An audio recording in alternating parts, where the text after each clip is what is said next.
चंद्रिका उठ जाएगी, फिर से आ जाएगी होश में जब देखेगी अपने सामने वसुधा लेकर आएगी व्हील चेयर पे बैठाकर शाह को। आपको बता दें कि सीरियल वसुधा में अब यहाँ पर प्रभात को सबके सामने लेकर आने वाली है वसुधा, क्योंकि उस घर में करिश्मा आ गई है। और करिश्मा की एंट्री के बाद अब यहाँ पर जो करिश्मा है उसने प्रभात को यानी कि शाह को उसी घर में रखा हुआ है, लेकिन किसी को कानो कान खबर नहीं होती है। लेकिन अब वसुधा जो है बहुत ही सतर्कता से जब करिश्मा सो जाती है तो घर की तलाशी लेने जाती है और यहाँ पर नीचे वाले गोडाउन में देखती है कि भाई कोई और नहीं बल्कि यहाँ पर कोई बंधा हुआ होता है। लेकिन जब वो वहाँ पहुँचती है, लाइट्स ऑन करती है और कपड़े हटाती है तो दिखता है कि यहाँ पर बेड है जिसके ऊपर कोई लेटा हुआ। और जैसे वो उसके नज़दीक जाती है उसको प्रभात दिखाई पड़ते हैं और वो बापू सा कह के उनको यहाँ पर खोलती है, क्योंकि उनके हाथों को रस्सियों से बांधा होता है करिश्मा ने। आपको बता दें कि जो शाह है वो घर में ही है और यहाँ पर शाह एक बार खुल भी गए थे, लेकिन शाह को फिर से करिश्मा ने उस कमरे में कैद कर दिया था।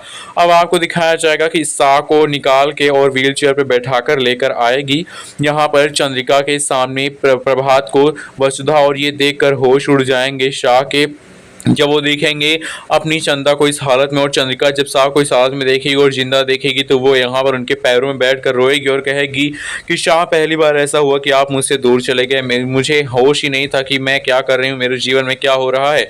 मेरी और आपकी एनिवर्सरी पे जो हुआ वो सब होना नहीं चाहिए था, लेकिन अगर आपको बचाकर कोई लाया तो शायद वो वसुधा है।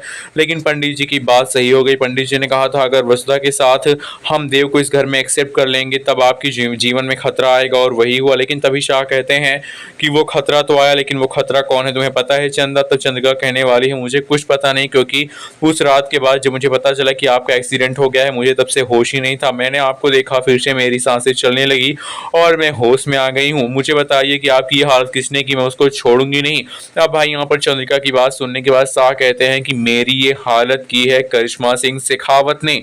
और ये सुन के भाई यहाँ पर सबके होश उड़ जाएंगे, क्योंकि सबको पता होता है, लेकिन चंद्रिका को जब पता चलेगा चंद्रिका गुस्से से लाल हो जाएगी और कहेगी आज मेरे हाथों होगी करिश्मा की मौत, क्योंकि अब मैं अपने परिवार को करिश्मा के हाथों इस तरह से बर्बाद होता हुआ नहीं देख सकती हूँ। इस लड़की ने जब से इसकी मैं अविनाश के साथ शादी कराना चाहती थी उसके बाद की सच्चाई सामने आई है। इसने एक एक आदमी के ऊपर कई बार वार किए हैं, लेकिन अब इस बार मैं इसके वार को आगे बढ़ने नहीं दूंगी, बल्कि मैं इसको सबक सिखाऊंगी।